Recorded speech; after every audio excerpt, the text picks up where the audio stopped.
Hello and welcome to episode 164 of the How to Survive podcast. My name is Chris Morris, COO of How to Survive Industries, and joining me is my right-hand man, Chief Financial Officer, Joe Sherville.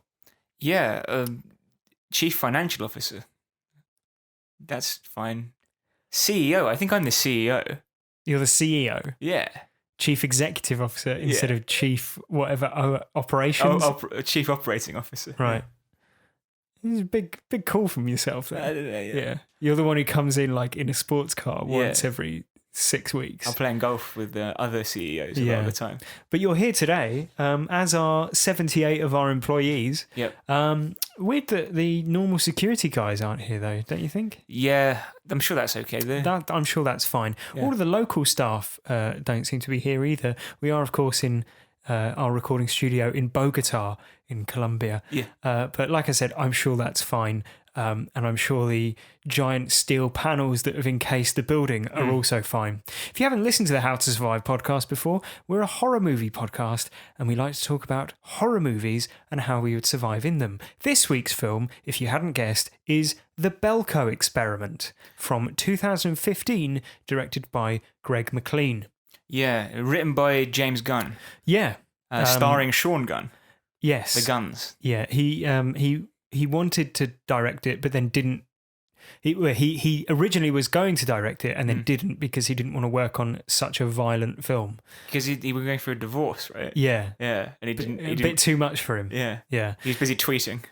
Yes, exactly. Did you hear he's been tipped to direct Suicide Squad 2?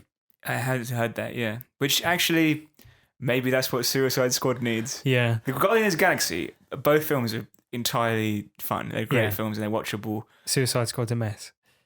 Yeah. The Telegraph film critic Robbie Collin quite aptly pointed out that the irony of the alt-right campaigning cynically to get James Gunn fired by strong-arming Disney into like a position where they either had to condone jokes about paedophilia or fire probably their most valuable director in the Marvel franchise, one of them certainly. And then he goes straight into directing the second film in the only franchise that has sort of pandered to the alt-right. It's pretty bad, isn't it? Yeah. But we're not talking about Suicide Squad. Thankfully. Yes. We're talking about The Belko Experiment, which is a different film. If you haven't seen The Belko Experiment, it is available to stream on Netflix in the UK, and you can watch it before you listen to the podcast, lest you have the whole film spoiled, because we like to talk about the film in detail. And one of the ways in which we do that is via a full plot recap, spoilers and all, after this.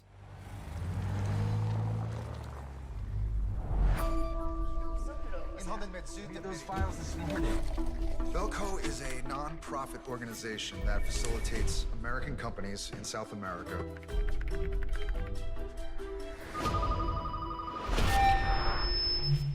All employees, lend me your full attention. Hey, it's Jesus. Your chance of survival increases by following my orders. Your task is simply this. Kill 3 of your co-workers, or we will kill 6 others. Hey, all the lines are dead. We need to evacuate the floor. Mikey, come on, it's a joke, man. Hey, listen up, everybody. Whoever's doing this, they're having a little fun at our expense.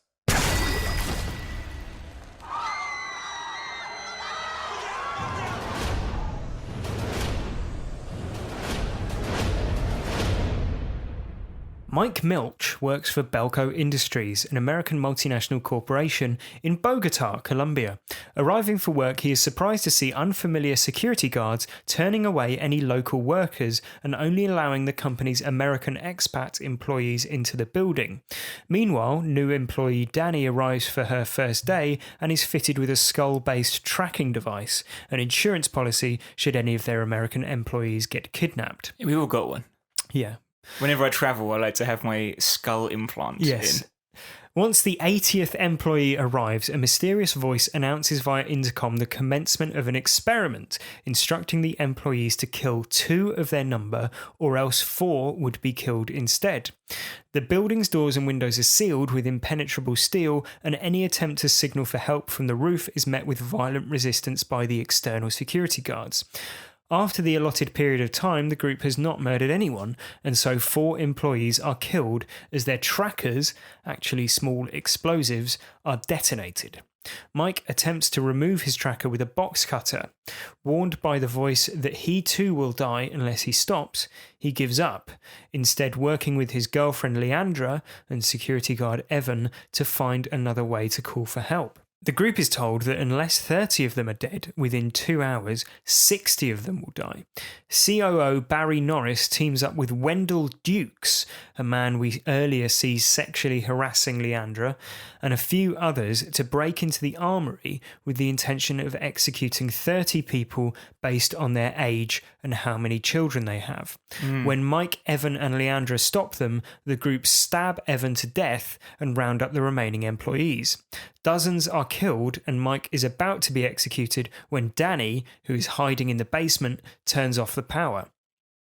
Chaos erupts, and despite the best efforts of the bad guys, only 29 people have been killed in the allotted time period, and so another 31 are killed at random, leaving 16 survivors.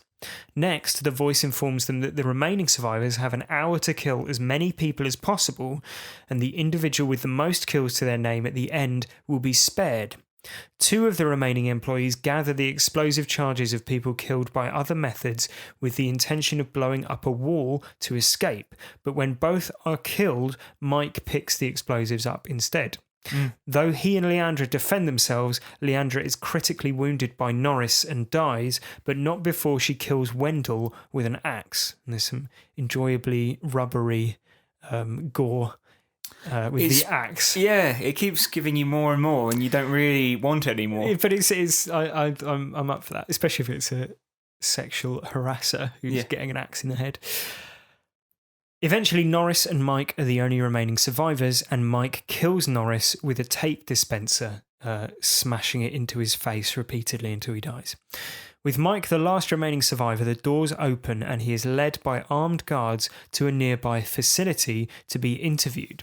The voice tells him that he believes there is much to be learned from seeing humanity in extreme circumstances and questions Mike on his psychological state. Mike reveals that he has hidden the explosive charges on the guards and on his interviewer and dashes to the nearby control panel, detonating them and killing his captors. He emerges from the compound and we see he is still being observed via a camera, as are hundreds of other victorious Belko employees in similar experiments around the world. I quite like that shot because it's like the more you look at it, the more you think like, what are they doing? Like they'll be like jumping up and down on the spot, but like for like 15 minutes, and you're like, what's happening? It's impractical to have that number of screens, isn't it? Yeah, because they'd all have to be tiny, or the room would have to be enormous. Yeah, it's like the architect in the Matrix. Yeah, exactly. So that was the Belko Experiment, Joe. What did you think? It's okay. Great. Thanks for listening, everyone. I wasn't blown away by it. I think like when you hear the like pitch for the film and you're like, oh, it's what sounds like Battle Royale in an office block.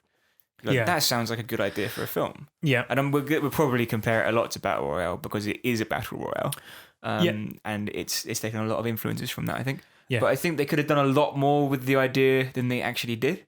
I think it's a bit of a cop-out to have a weapons arsenal in the building when you could have had a lot of fun with things like staplers or office chairs or fire extinguishers, computers. That's true. That side of things is limited. I think the big thing at the end, like she uses a fire axe, and you're kind of like, well, that should be the climax of the film in terms of using office equipment. But then he uses a sellotape block and smashes the guy's head in. Yeah, I mean, a fire axe isn't really office equipment. Exactly, yeah. So it should be like we found a fire axe. A print cartridge or whatever. Yeah, not like the like 1/3 into the film, they're like, oh, we got the guns now.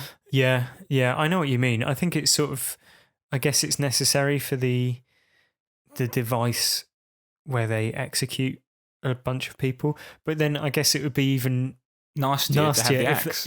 Or not even an axe. Yeah. Like, I don't know where there would be an axe in the office buildings I've Well, worked in. as we can see, the guy, who's the boss called? What's he called? Barry Norris. Yeah, he can just break people's necks with his bare hands. Right, So yeah. why isn't he doing that? Yeah, that's true. Yeah, I mean, I quite enjoyed it. I think we've seen the premise a number of times, haven't we? Really, and it plays out with few surprises. Mm-hmm. I think it gets most things mostly right. I think tone-wise and in terms of the level of violence and the sort of character of the violence that the film has, and there's like the bare minimum character development that you need. It doesn't feel like there's no character development, but it just about gets away with it. I think for a quick comparison with Battle Royale, I mean, we'll talk about it again later because I think we're going to directly compare the two. But that's where it's different, I think, because like you say, there's very little character development in the Belko Experiment. But Battle Royale got around that by having like potted scenes where you get to know the character within a 3-minute scene and then they're dead, and you don't need to know much more about them. That's true, yeah. I mean, there's double the number of people. It's true. But yeah, you're right. I mean, it is a lot like Battle Royale. It's also a lot like Circle, which is a film that we covered not too long ago. Again, available on Netflix. It takes influence from that, or do you think it's just a coincidence? No, I think they came out around the same time. But that has a sort of... Well, it also reminded me of Cabin in the Woods a bit and Cube. Okay. Because in all of those cases, it's sort of people being bottled into what is essentially a scientific experiment by a dispassionate, faceless corporation. I think Cabin in the Woods is a similar film, particularly in the way that it presents a kind of like hyper-normalized American corporation structure that underpins this like tremendously violent ritual that's going on. So, you have the Tannoy voice saying, in a very calm way, 2 of you must be dead, otherwise we will kill 4 of you. Right. In a sort of very official, corporate manner. Yeah. And I think it could have done that better as well, because I mean, like it ostensibly appears to be a kind of takedown of capitalism, right? Sort of, yeah. But I'm not sure it is, because like, I know if you compare it with like a John Carpenter movie where he kind of writes his movies in order to send up a given point. Yeah. This was written because James Gunn had a dream about it. Right. It's not like he was like, I really have a burning desire to have a takedown of capitalism. Yeah, he just had an idea about the imagery. It felt to me like it was an indictment of the way corporations treat their workers, though. Yeah. Because they see them as essentially disposable. Yeah. And it feels like they're aiming for a logical extension of the way in which companies like Amazon or Apple, or if you're from the UK, Sports Direct, famously treat their workers, in the sense that they, use and abuse them in a disposable manner. Yeah. And that's just taken to a sort of hysterical extreme by making them kill each other. Yeah, exactly. I mean, I quite like the fact that all the managers are white men who are better equipped than their employees, and they have no respect for them either. Yeah, that's quite an interesting thing. But then I think they could have done something more amusing and satirical if, say, the managers were the ones handing out the demands, because they were like, "Oh, head office says we've got to kill each other." Yeah, that's true. Yeah. Yeah, no, you're probably right in that it doesn't send up, because it becomes a sort of free-for-all, aside from the fact that coincidentally we learn that Barry Norris is a special forces guy. But that's basically the only reason he's like able to do what he does in the movie. Yeah, and I think that's probably they've sort of written that after the fact, haven't they? They've decided it's almost like they needed to make him give him a reason to be the big bad. Right, exactly. But I think the film does a fair job portraying a sort of cross section of society, especially in terms of class and politics, because you get people who clearly lean left and right, and there are more upper class and more working class people. Although there was one cleaning lady who appeared to barely speak English. I don't know if you noticed that towards the end of the film. Yeah. And she appears to be a native, right? Colombian. Yeah, that's what I thought. Which is odd that she's there. Because that's the whole point of the film is don't have anyone local, right? Yeah. But it doesn't do it so much with race, I thought, because if we're sort of to believe that everyone there is an American expat, it's not exactly a proportional representation of racial divides in America to me. But then I did think that maybe it is a proportional representation of white collar Americans.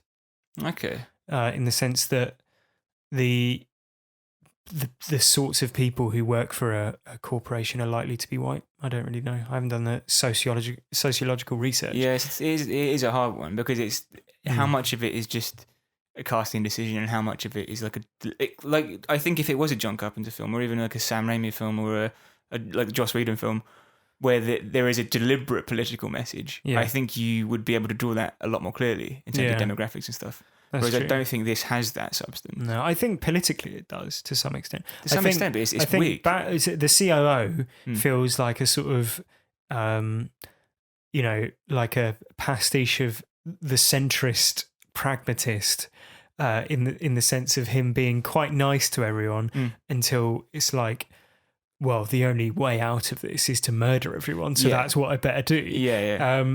Then you've got like Wendell Dukes, played by John C. McGinley, who is sort of just like the insane right-wing, psychopath, basically. Yeah. And then you've got the main character, Mike Milch, who is, by the way, played by John Gallagher Jr., making his third appearance on the podcast. First one, 10 Cloverfield Lane. Yeah. Is it in Life? No, it's Hush. All right, of course. He's the sort of bleeding heart liberal, no, I refuse to kill anyone. But then eventually he does get sort of dragged down to everyone else's level. But everyone is basically a stereotype as well, which allows them to quite broadly, they're all very broadly drawn. You've got the slackers who smoke weed on the roof. You've got the more working class engineer. Yeah. It's like High Rise. You've got the whole human experience in one building. Right, exactly, yeah. On the subject of John Gallagher Jr., did you get the impression that they would have rather cast Chris Pratt? Absolutely, yeah. Because he basically looks and acts quite like Chris Pratt would, I think, in that role. And obviously, there's so many other Guardians of the Galaxy alumni in the film. Is it pre or post? It's post, yeah. Post first one, pre second one, I imagine. I believe so, yeah. Yeah, because you got Sean Gunn of Gilmore Girls fame. Right, yeah. Is Michael Rooker as well? Yeah, who's, I can't remember his name. I don't know what his name is. The blue whistling guy. Yeah. Yeah. Did you think it felt like an offensive representation of Central America? To some extent, but then it's so ridiculous anyway. It's just basically a building in a desert, isn't it? Well, yeah, but it felt to me like by locating the film in Colombia, they're basically saying it's lawless there. You can get away with stuff like this. Yeah, but then none of them seem to mind that there's armed men turning people away at the door. Yeah, they're like, oh yeah, we'll put trackers in your head because there's so many kidnappings, and everyone's like, well, that's fine. Yeah, of course there is. It's Colombia. But then, I mean, maybe it's a stereotype for a reason, and that is actually the case, that American corporations would conduct experiments like that in Central America because there is an element of lawlessness, or not so much getting away with murder, but certainly corporations farm their sort of undesirable elements out into other countries where perhaps they're less watched over. I see what you mean. Yeah. Well, so I see. So it's a sweatshop sort of thing. Yeah, exactly. Yeah, right. yeah, It's a sort of it's the equivalent of the Apple sweatshops in China or whatever. Yeah. Apple's this American, innocent-faced company. Yeah. But actually, in China, there's people throwing themselves off buildings and things because their conditions are so awful. Yeah. How do you think it stands up against the likes of Battle Royale or Circle? Because we were quite positive about Circle, weren't we? Yeah. I did enjoy Circle. I think because it was doing a lot with a little. Yeah. I always quite like that in a film. Like next week's movie, Unfriended. Yeah. Which does a lot with a little. Yeah. Let's put it that way. Yeah.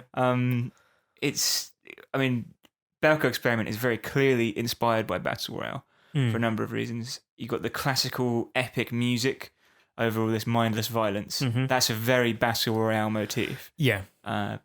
Which that's one sequence in particular that you're referring to, where they detonate 30 of the charges. Yeah, exactly. And there's another one where there's a lot of bodies lying dead and music's playing it. And it's it feels like a nod to Battle Royale. It's a lot like Kingsman. Mm. There's a scene towards the end of Kingsman. Yeah, right. The original. Yes. Which has a similar thing happen. Is that the one in the church? No, I'm thinking of the. It involves people who have been implanted with A device. Those devices being detonated en Right. masse, and I believe it's set to classical music as well. Right. Okay. There's the cartoonish violence and object in head will explode if you don't play the game. That is Battle Royale. Yeah, well, exactly. Yeah, that would. Is it? They have collars in the. Is it explosive collars in both of them? Yeah, I think so. Right. And is the difference in the second one? We haven't covered it on the podcast. In the first one, I think in the second one you're paired together. Yes, that's right. Yeah. But it's worse than in Battle Royale in I think most measurable ways. Okay. Like I said earlier, having the Battle Royale plays with an ensemble cast. Yeah. And Belko Experiment has a single protagonist, which I think is a mistake because it means that the rest of the characters are essentially wallpaper. Yeah. Especially because they're not given much development. And that's including his girlfriend, whose name I can't even remember, having watched the film like 2 days ago. Yeah, Leandra. Yeah, but she's going to die. They're all going to die. He's going to make it to the end, even if he doesn't win. Yeah, that's fair. Well, I mean, think... isn't that just the nature of these sorts of films, though? Maybe, but then... In Circle, though, there is no protagonist, really. Exactly, yeah. And and same with Battle Royale. I think Nanahara is the one who... I'm not going to spoil Battle Royale, but Nanahara is the one who's there at the end, in the final showdown.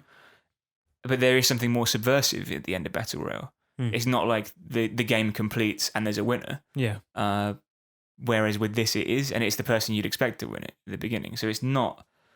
It's a bit frustrating in that sense. Because I thought early on when he was removing the chip, I thought he'd got the chip out. I think he has. Right. Later when you see the control panel, his switch has been flicked, Okay. I believe. I think there's a close-up of it. I might be wrong, but I think the point is that he does manage to get the chip out, but he basically pretends that he hasn't. No, I thought different. I think his light's still on because he looks at it when he's pushing. I thought it was indicating that it had been switched. I don't know. To detonate. I don't know. But then you would think that they would probably they'd make more of it. Like if it was like everyone's dead except him and the last guy, and he's like, "Well, I can't die because like fuck you," basically. Yeah, that would be a better ending. Mm. And I don't know. I just didn't really like it that much at the end.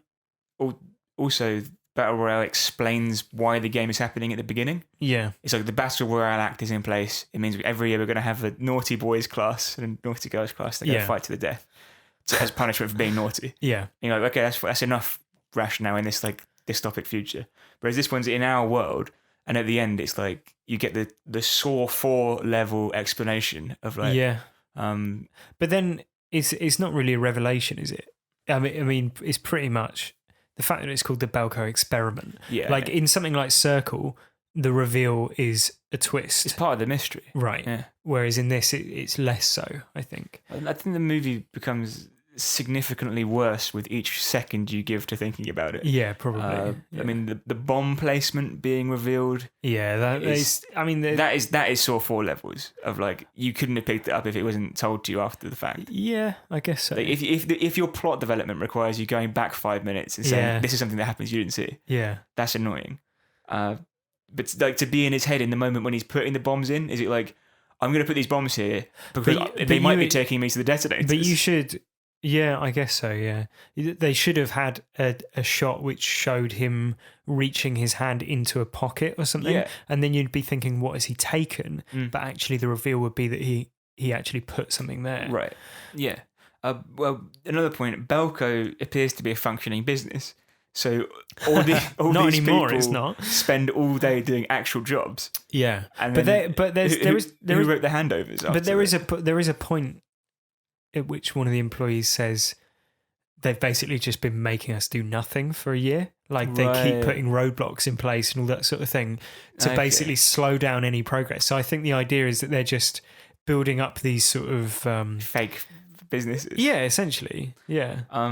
The final thought that I had, which kind of makes the film not work at all, is what's the aim of the study?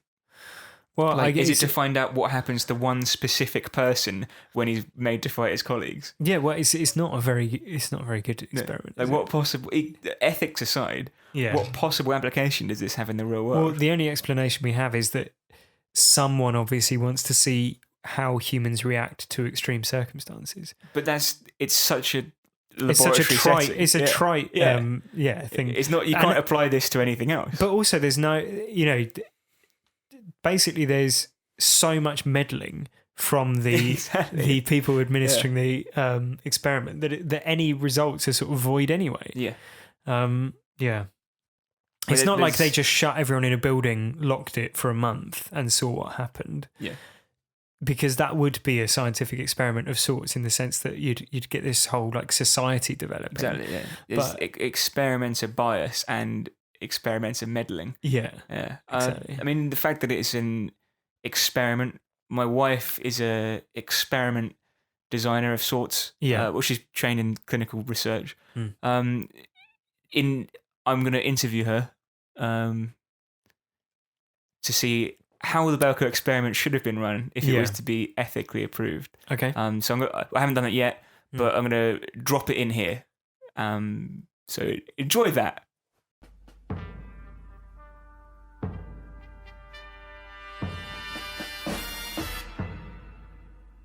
Hello. Hi. Welcome. Thanks for having me here. Your name? Hannah. Your occupation? Research psychologist. And your specialist subject? That's a hard one. What is my specialist subject? I don't know. I can't answer that. Imagine going on Mastermind and they're like, what's your specialist subject? Yeah, but if I went on Mastermind... Don't know. If I went on Mastermind, I'd have decided in advance what my specialist subject was. Yeah. All right. Okay, ask me again. What's your specialist subject? Probably the management of difficult emotions. Okay. So have you seen the Belko experiment? No. Right. All right. What qualifies you to talk about research? I have a PhD in psychology. Okay. And I was bragging. I taught research methods and statistics for 4 years. Okay. So you are a doctor of psychology. Yeah. And you've taught research methods. Yes. So you could design an experiment. You know how you should design an experiment. I'd like to think so. And the ethics that are included in that. Yes. Okay. And have you run any experiments? I don't really do experimental research. Right, but you do studies. Yeah. You do research. You understand how you would like... Yeah, but the term experiment is like a particular thing. Yeah, I would say that doesn't matter in this situation. Okay. It's a study, isn't it? Right? An experiment and a study are kind of the same. You're testing a theory. I've run quite a few studies. Has anyone died in those studies? No, not yet. All right. Let me explain the film. Okay. In the Belko experiment, right? There's a bunch of people in an office building, and they lock the office building with like metal shutters, so all the people in the office building are locked in. And then a message comes over the tannoy, and it's like, okay, 2 people have to die, so you have to kill them, okay? Or we'll kill 4 people. So they're being controlled by someone, and they have to kill a certain number of people in a set amount of time. And then they obviously predictably increase that number. So it's like, now we have to kill 30 people, and you have to kill 5 more people, etc., until there's 1 person left. And at that point in the movie, the doors all open, and these armed people run inside, like the SWAT team sort of thing, and grab the survivor and take him to another, like a hangar, which happens to be outside, like an airplane hangar. And inside is this guy who is all like scarred up. He looks, he's been in a fire or something. And he's like, we are, like, Belko is the name of the company. Like, Belko's not really a company. It's like a front for this study we're doing. We do experiments that normal sociologists can't do because they are bound by like regulatory committees and things. But we're doing this study, and you are a participant in this study. And then he's like, how do you feel? And the guy's like, what do you mean, how do I feel? I just had to kill everyone. So, my question is... Can I ask some questions? Yeah. Would you like to ask your question first? No, I think it's worth you... Because I have like 6 questions. Okay. My first one is, what was their hypothesis? What possibly could they be their research question? I don't know. I don't think that's discussed. I think we're just meant to assume that whatever it is, it's worth like 78 people dying. And when it like reveals itself at the end, the big revelation is it kind of zooms out as the guy he kills the experimenters. The survivor, and he runs outside, and you realise that he's being watched through a surveillance camera, and then so are dozens and dozens of other people who have all survived similar experiments at the same time. Mm-hmm. So there are a few dozen other experiments happening of the same nature. So what are they trying to find out? What happens to someone when they are in a situation like that? Why? I don't know. Right, so that's the first problem, is like they don't actually have any reason for doing the research. Well, we can find out why people get stressed. No, so whenever it's really important when you think about ethics, you also have to think about how good the study is and what its purpose is, because it's like weighing it up, isn't it? And is the cost or the potential cost to the participants worth the benefit, like the information that you get out of it? Okay. So if there's no clear indication of any information or any hypothesis they're testing, you'd find out how that one guy reacted to being shut into a building and told to kill people. Yeah, he killed a few people himself, I think. Right. So now we know that guy, if told to kill people or die, he would kill people. Yeah, kind of. There were extenuating circumstances to that, though. Yeah, but it's such a okay, so they don't have a hypothesis. I don't think so. Right. They might do, but it's not discussed. Okay. Second question. What's their, what are they measuring? Well, the only question they ask him is, how do you feel? So there's no, quantitative measure. It's like a qualitative study then, right? They're interviewing him. Yeah, they might have. Measure. They might have had other outcomes like how long did he take to survive, or that kind of thing. But that's not a clear thing. And then, okay, so we don't know what their aims are, and we don't know what they're measuring. Yeah. And the only question they asked him in his interview was, how are you feeling? Yeah, pretty much. There might have been something else, but the gist of it is they just wanted to know how he felt. Okay, so my other question was, and I think I know the answer to this one. Right. Did the participants have informed consent? Give informed consent? What, as in explain informed consent to non-scientific listeners? So in an ethical study, your participants would be as fully informed as they can be without it, ruining the experiment. Sometimes you have to deceive them a little. You want your participants to be as fully informed as they can be. What would be before they consent to taking part? What would be an example of when you would deceive someone and it would be okay? people used to do experiments on social anxiety, for example, and you'd have a participant come in and you'd say, right, you've got 5 minutes to prepare a presentation. And then at the end of that 5 minutes, you're going to have to give a presentation to the other people in this group. But actually, there is no presentation. Right, okay. And that's a way you can get people to feel like worried or self-conscious or socially anxious or whatever. Okay. Deceiving that's them. somewhat harmless. Would you say... Research has to be harmless. You Yeah, can't yeah. harm your participants. All right. So is it fair to convince people for I don't know up to or more than a year, I guess, that they work for a company that doesn't actually exist, and they have to move to some godforsaken area of Colombia and work in a tower block and have a tracking device implanted in their head in case they get kidnapped, but it's actually a bomb that might go off if they lose the game? Is that fair deceit? In my opinion, no. Yeah.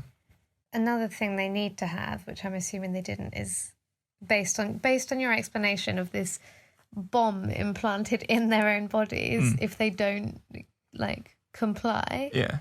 I'm guessing they didn't also have the right to withdraw from the study at any point. I think they kind of did, but they'd also die.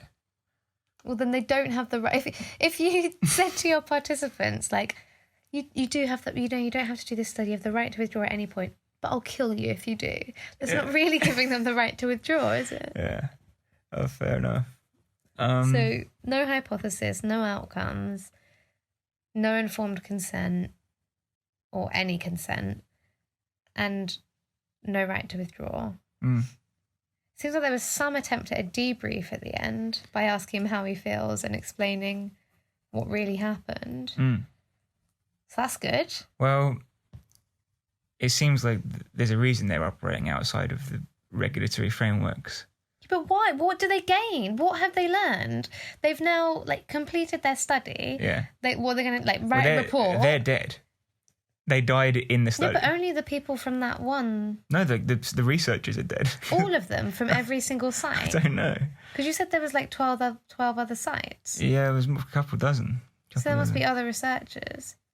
It must be. What are they going to do with their data? Are they going to write it up and publish it? What are they going to write? People don't like being forced to murder. Yeah. Maybe some do. Maybe there is an interesting finding there. What if you what could you theoretically, what would you be looking for if the study was already underway and they brought you in and they were like, what can we do here? I guess I would assume that given that the people have worked there for a year, I'd assume that they would have given them some sort of questionnaire and other tests in that past year, like personality questionnaires, that they already had quite a lot of data on these people. And you'd see if you're narcissistic or if you're more neurotic, are you more or less likely to kill somebody first? You know, that sort of thing. Yeah. I guess that's what I would be looking for in that experiment. What sort of person would you hypothesize would be good at killing people? I don't know. I'm not a murder researcher. Well, maybe you should be. There's clearly a calling for it that we don't know. I think there's not a calling for it. I literally don't think anyone's calling for that. Well, we don't know the answer to these questions. That's why they have to make up a fictional version. If they had a real version, we wouldn't need to do research, right?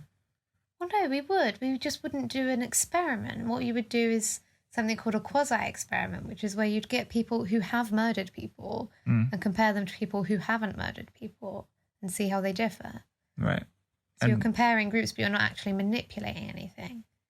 Okay, so you're kind of using you could do it all on paper kind of thing. Yeah. Okay, that seems a bit safer. Yeah. Do you think that would get ethical approval? I'm sure it has. Of course you can give murderers a questionnaire. Yeah, okay. I mean, literally, you give someone a questionnaire, even the ethical application has to say, well, some of these questions might be a little bit upsetting, and then you have to put in your debrief, if some of these questions were a bit too upsetting, make sure you talk to somebody about it. So give them a number. Who would you talk to? A number? Who's the number? I don't know, it depends, a support group or your GP. So you're saying if you were to do a questionnaire and people were likely to become upset by it, or there was a risk they could become upset by it. Yeah. Just from the content of the questions. Yeah. there would have to be a debrief and stuff like that. Absolutely. So what if someone they're encouraged to kill people in it? Like, would there be an adequate debrief afterwards? Is there a way you can debrief? There's not a possible way you could debrief that to make it okay. Do you think it's a bit harsh on researchers that they have to do these things, ethics and stuff like that?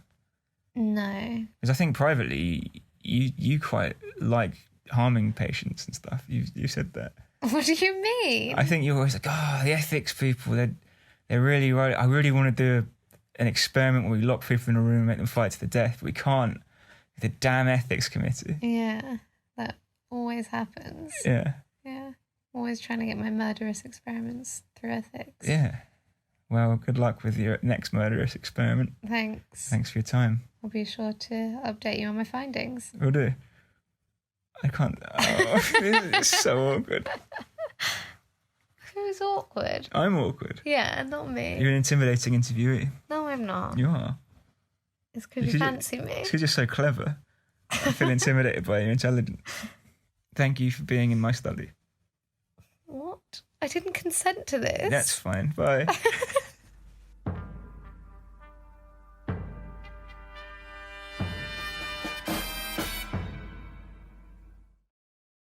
Great insight there from Hannah. I don't know. It might be. Yeah, you haven't heard it. I haven't heard it. I haven't even had the conversation yet. No. It might not happen. Yeah, imagine that. I think when you compare it to something like Circle has this really rigorous format where one person is being killed off every, X number of minutes. And that it allowed it to basically explore political ideas and positions in this really sort of truncated manner where every 3 minutes it's like, now we're going to talk about whether we think gay people are okay. Yeah. Now we're going to talk about whether we think violence by police is okay. Yeah. Right. And it just basically ticks off all of these social debates. Whereas this doesn't have any sort of format like that. But then this has a more cohesive narrative through it. Whether or not you think that narrative is any good, this one at least feels more like a story. There's a story and it's less of an allegory. In terms of it being a film. And then I think the thing that struck me as being different from Battle Royale is that in Battle Royale, to some extent, the punishment is designed to fit the crime. Be naughty in class and you'll be made to kill all your friends. It's in like they are worried about the breakdown of sort of moral, morality among children, and children are running wild. So it's like, right, well, it's the equivalent of your dad catches you smoking, so he makes you smoke 20 cigarettes, right? Yeah. It's like, oh, you're gonna be unruly in class. Well, let's see how much you like really being unruly, like with no rules, right? Whereas this is like, there's no sense that what the Belko Experiment, what the Belko Corporation rather is doing is teaching the workers any kind of lesson. It's not participants in the game, right? Yeah, exactly. It's simply because the corporation sees them as being disposable, and therefore they have no issue with killing them for the sake of a social experiment. Yeah, I see what you mean. Yeah, and in that sense, I think that the unfortunate result of that is that Belko feels like they've just taken the premise of Battle Royale rote and relocated it without thinking about the way in which Battle Royale contextualized the punishment that these children are going through. I think Battle Royale in some ways is a masterpiece of a film. Like I it's really love good, it. Yeah, it's very good. I mean, it's rightly a cult classic, isn't it? But I don't think this has anything like that level. This is more like, if you're 15, you'll think this is amazing. Yeah. It's like the butterfly effect. It's like, it's really deep. Like Garden State. Yeah. Yeah. Until you're an adult. Yeah. Until you've had your first job and you're like, this is rubbish. Yeah. So, Chris. Yeah. The Belko Experiment is a movie about an experiment. Yeah. Isn't it? Mm-hmm. Do you agree? Very much so. True or false? Correct, yeah. But what do you really know about movies about experiments? Let's find out in my Experiments in Movies quiz. Great. I hope there's some sort of like sciencey music. I was working in the lab. 8-bit Monster Mash or something. Yeah, didn't you use that for a film about 3 weeks ago, though? I did. I don't remember what. Yeah. Have you noticed my 8-bit thing? Yeah, it's good. I like it. I like to think them through a bit. So it's like... It's a pun. It's almost always some sort of pun or like... But one step removed pun. It's like an oblique strategy thing. Yeah, like Shape of You for the circle quiz. That was a particular highlight. That actually got some fan mail. Yeah, it did. What was last week's one? Video killed the radio star. Exactly. Yeah. Okay, so we'll see what this one is. I've had a week to think about it.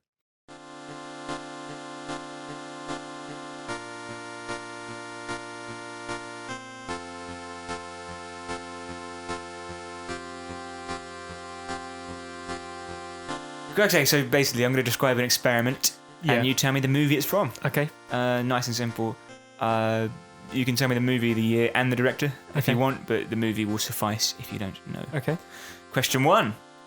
An experiment was carried out to establish whether a man can be transported across a room between 2 fixed points. Would that be The Fly by David Cronenberg? Yes. 1981? 86. Ooh. You lose. Quiz over. No more quiz. No, well done. Correct. Thank you. Question 2. An experiment was carried out to establish whether an aggressive young man could be caused to become averse to all kinds of violence. An aggressive young man? Adverse to all kinds of violence. Well, it sounds like the next step that would have been carried out in 28 Days Later. But an aggressive man. Well, I assume the result of it is that he becomes doubly aggressive. I think you've probably seen the film. It's not one that we've covered. No. I'm not sure. Clockwork Orange. Oh, of course. Stanley right. Kubrick, 1972. Yeah. Okay. I'm enjoying the abstract style questions, by the way. Question 3. Yeah. An experiment was carried out to find the dangers of eating large amounts of fast food. What, Super Size Me? Yeah. Morgan Spurlock, 2004. Okay.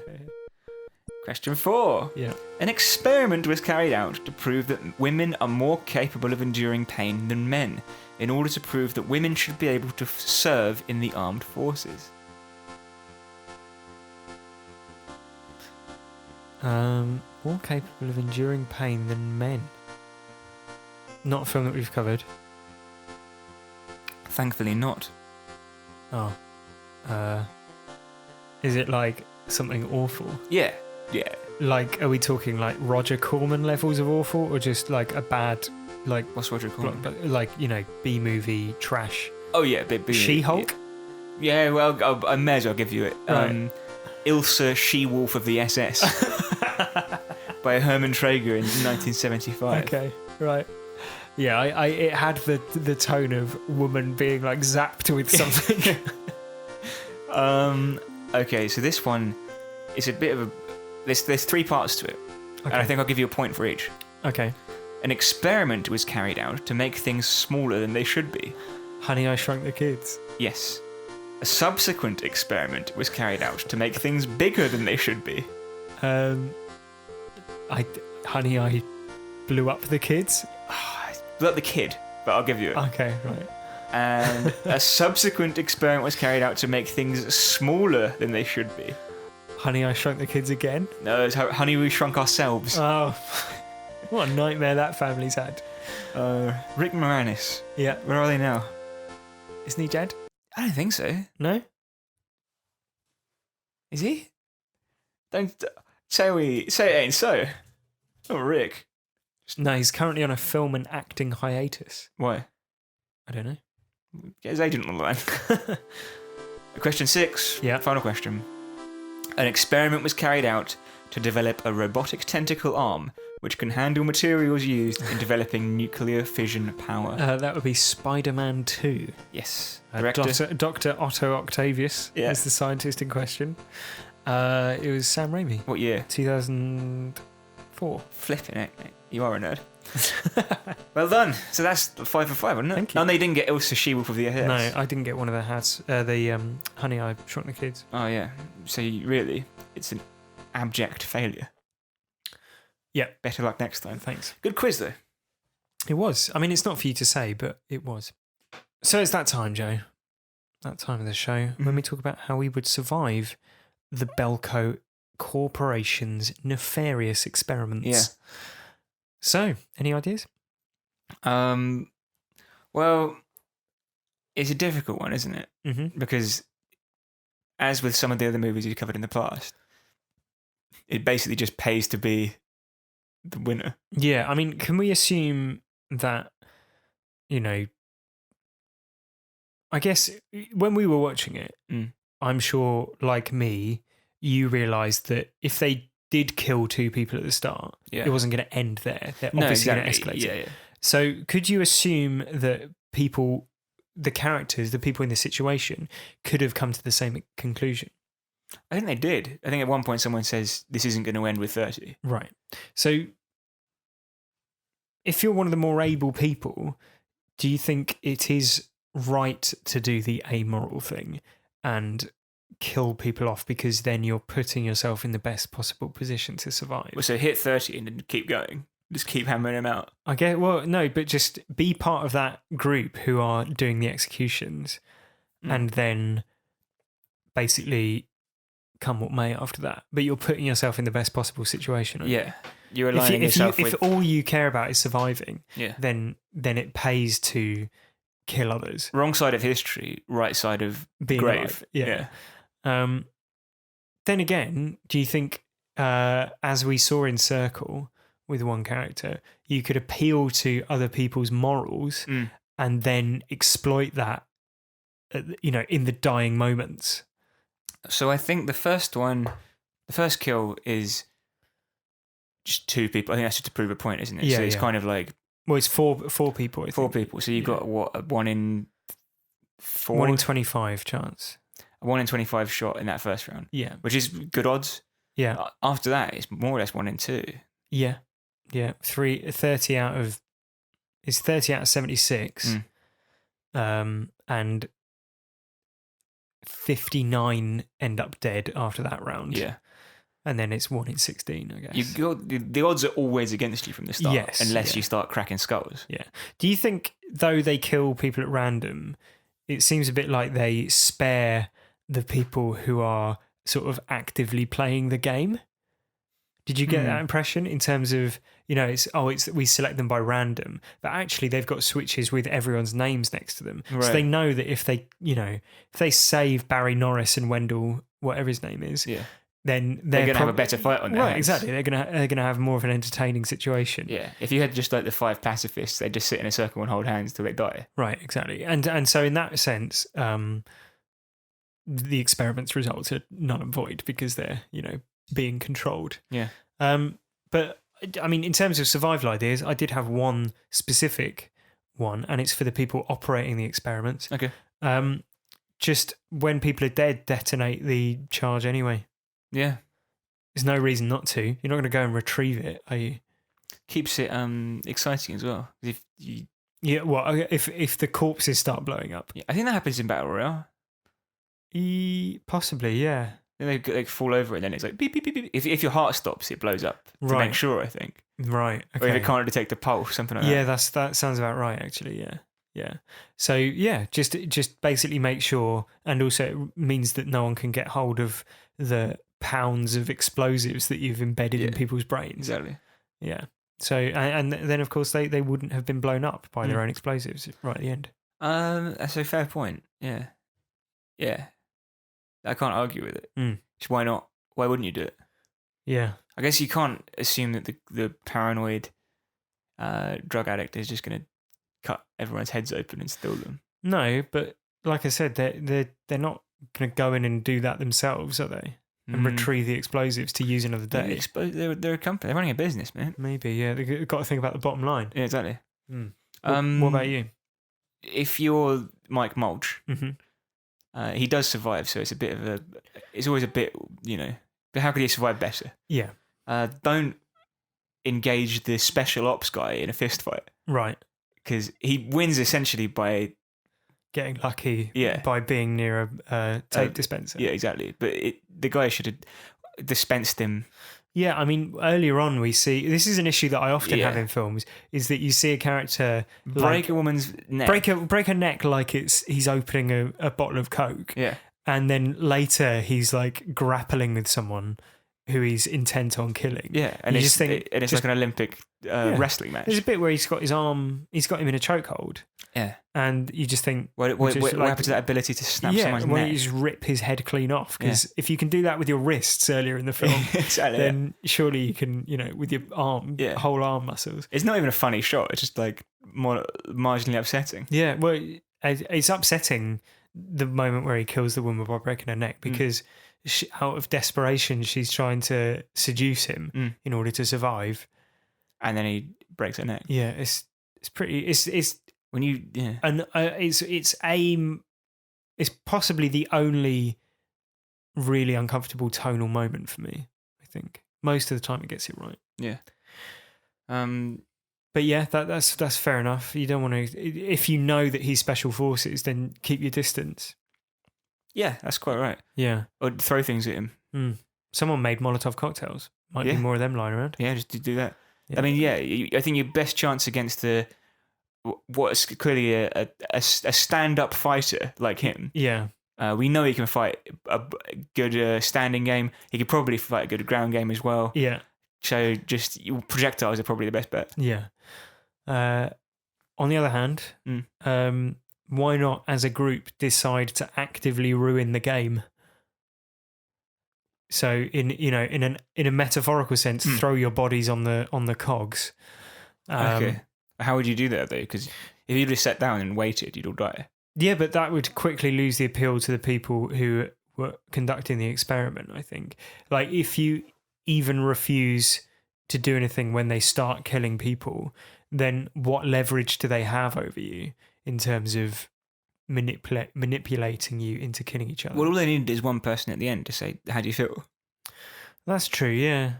Well, maybe you could lie with your heads next to one another. Right. Okay. And so they know that if they detonate any of the charges, they're going to kill more than one person. They're going to lose their one surviving participant. Right. I think any study where people die is generally not a good study. No, you're probably right. So my final thought is just for all of the staff there. Yeah. And presumably all the staff who've ever worked for Belko, because as we see, this is worldwide. Yeah.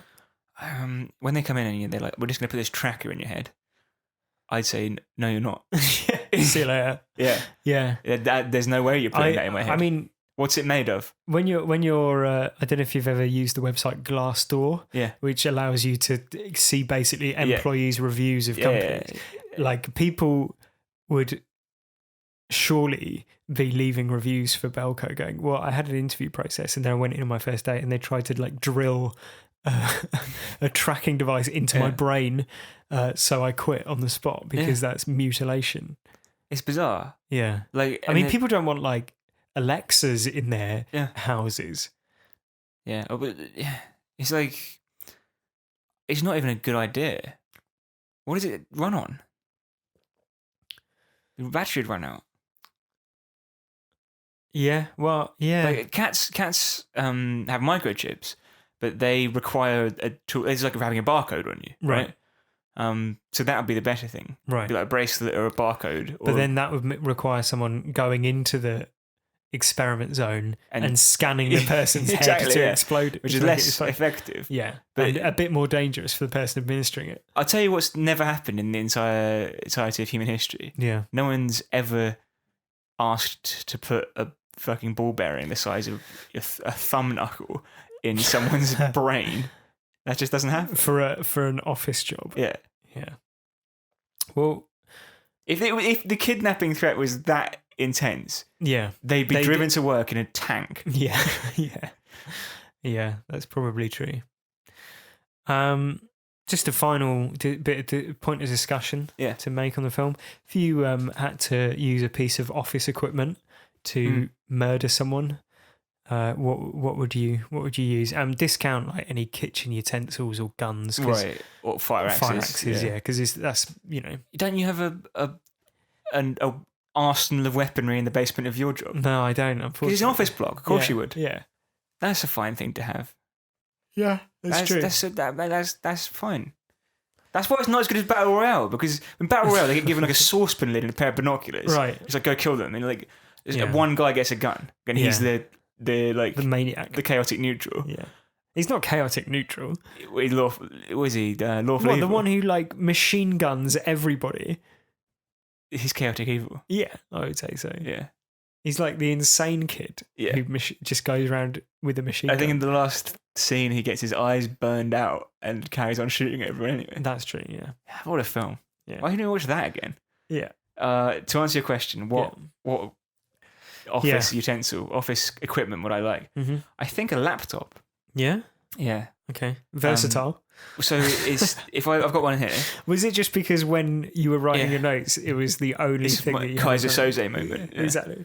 No, I did think about it for a while, because you've got like keyboards and stuff, but they're fairly flimsy. Yeah, I thought keyboard, it would be a very satisfying weapon to hit someone around the face with. Yeah. I'm thinking if you hid behind a corner of a corridor and like really got some whip into it, it would be satisfying, but I don't think it would do that much damage. Exactly. I can almost see that becoming like a happy slapping YouTube trend. Right. Where if you hit someone so hard that you could call it like all the keys fall out. Yeah. Key smashing. Yeah. And, like the keys all fall out and you can't tell what was keys and teeth hitting the floor. Exactly. Yeah.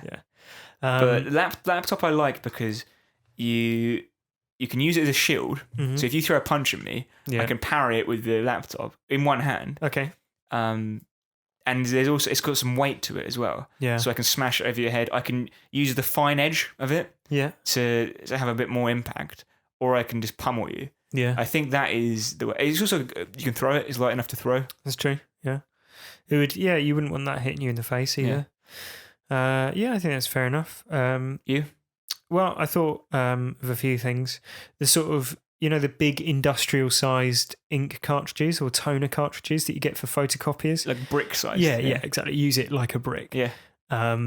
Fountain pen in the eye. Yeah, that would do some damage. Yeah. Any pen in the eye. Yeah, that's true. But fountain pen, bit pointy. Yeah. Fine liner, maybe. You could get a desk fan and take the guard off it. I don't think that would do too much damage, though. Be good nuisance value, though. Yeah. Wouldn't it? Yeah, but you'd have to find some sort of power solution for it, I think. Mouse as a garrote would be good. Or just any cable. Yeah. Plenty of them in an office. Yeah. What if your office uses Bluetooth mice? Just throw them. Don't try and garrote something. Yeah. A broom handle. Yeah. Any sort of industrial cleaning fluid would probably do something as well. That would be good. I think like if you had to, because they can't fight. None of them except for the special forces guy and the psychopath. Wendell, the psychopath. He's sort of.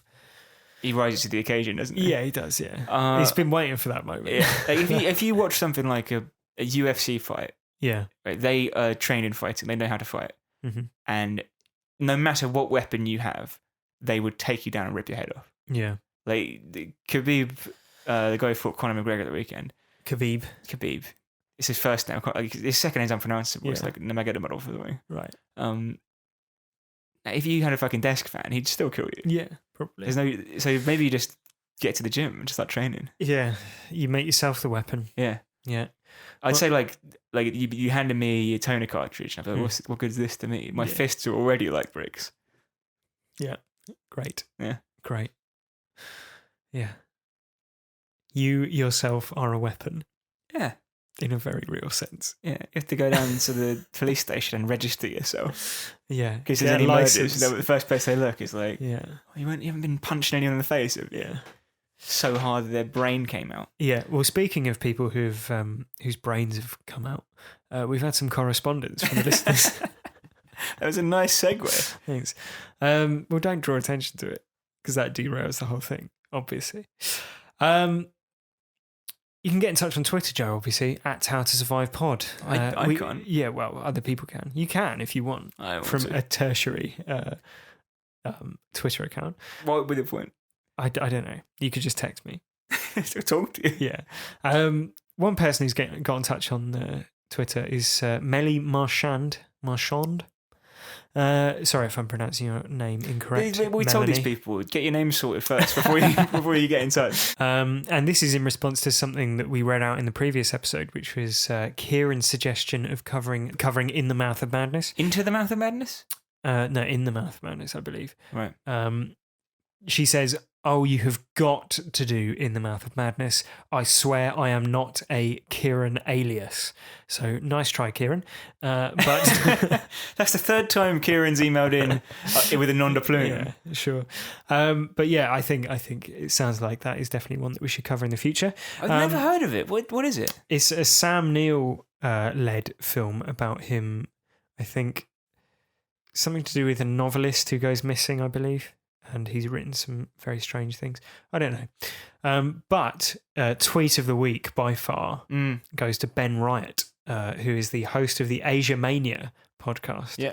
And he got in touch with some information because he has remarkably updated his Tinder profile to use our dating advice from the Lobster episode. Now, if you haven't seen the Lobster, or if you haven't listened to the episode, basically the premise is that you have to be in a couple. Yeah, you have to get a girlfriend or a boyfriend. Yeah, otherwise you're turned into an animal. Yeah. And in the How to Survive section of that episode, we talked about making the most generic dating profile in order to appeal to the broadest range of people. Yeah.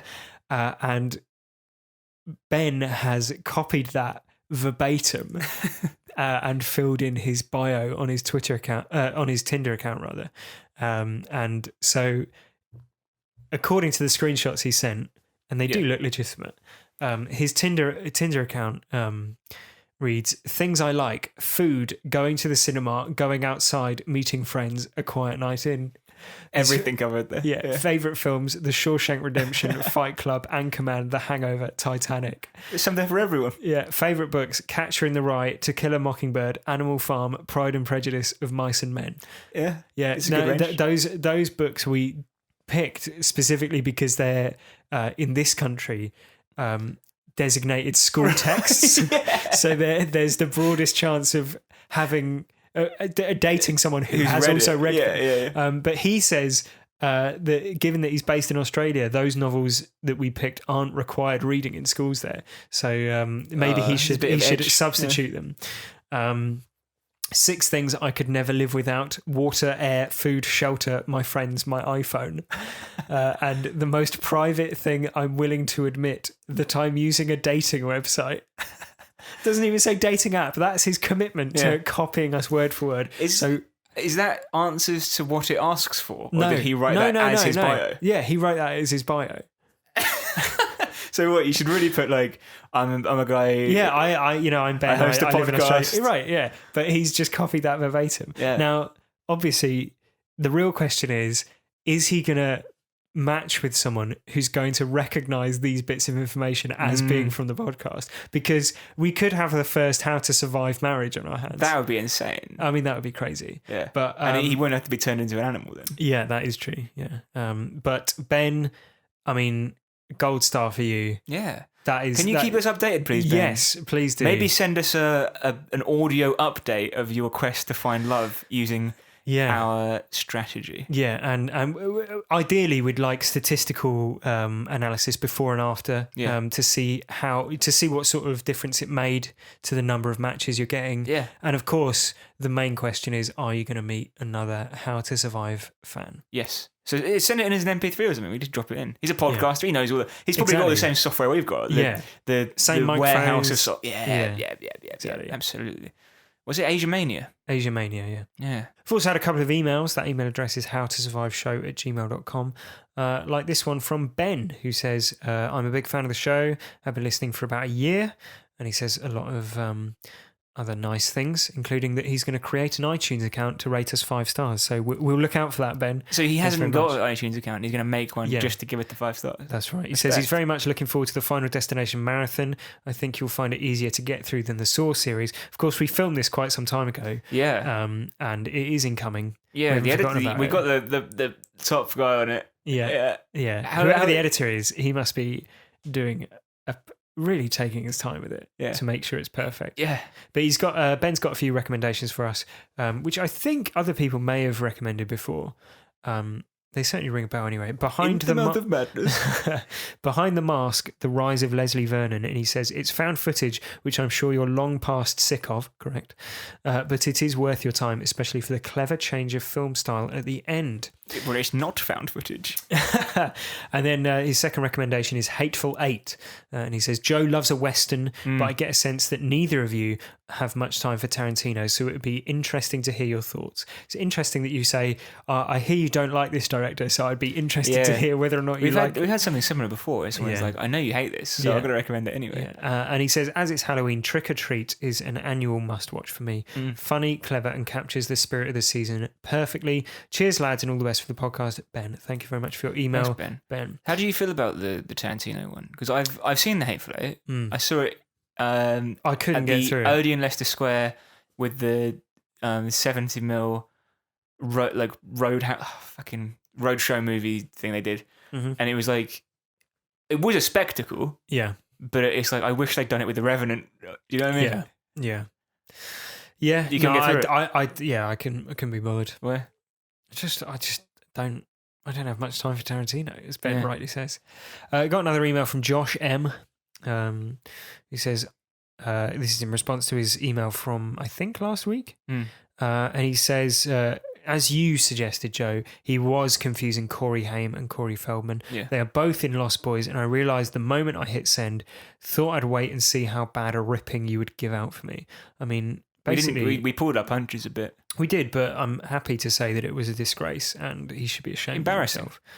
So this is, I think we finally hit it, mate. This is the first time where we've done something which, if someone hasn't listened to the podcast before and they've got this far, they'll be like, what the fuck is happening? Well, you think this is the first time that's happened? Yeah.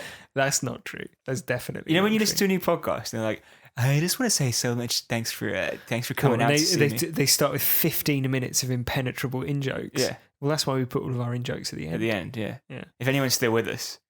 Fair play. Yeah. You must be a mega fan. We've also had a couple of reviews. You can rate and review us on iTunes. Leave us 5 stars if you don't mind. That would be very much appreciated, as it helps us find a wider audience. Including this one from Alex Follett, who says, they made me do it. Who made you do it? Which is in reference to us basically strong-arming people into reviewing us. But he says, 5 stars, jokes aside, very good podcast, great look into horror movies with added comedy. Yeah, isn't that's we are the ones who are adding the comedy. We're not saying that, he's not saying that the horror movies have added comedy. Would you give that out of 5? I think that's a 5-star review. Yeah, definitely. So that's thanks a 5-star very much. review. Can we have some more 5-star reviews, please, for next week? Well, will there be a 5-star review from us for next week's film, Unfriended? Wait and see. Yeah. So the first movie we'd covered on the podcast, which is filmed over Skype. Yeah. And the last. Yeah, but that may not be a reflection of what we think about the film, Joe. So there's just simply that there's not enough of them. Yeah. Make sure you tune in next week for Unfriended. Until then, thank you very much for listening. Now, please kill 2 of your fellow listeners within the next 30 minutes. Otherwise, we will kill 4 of them. A horrible thing to say. These people listen because they like the show, and you're saying, look what they've done for us, mate. Think of what they've done for us. They left us these nice Leave reviews. a 5-star review within the next 30 minutes. Otherwise, we will kill 5 of you. 5 stars of you. Yeah. Thank you very much for listening. Unfriended next week. Goodbye.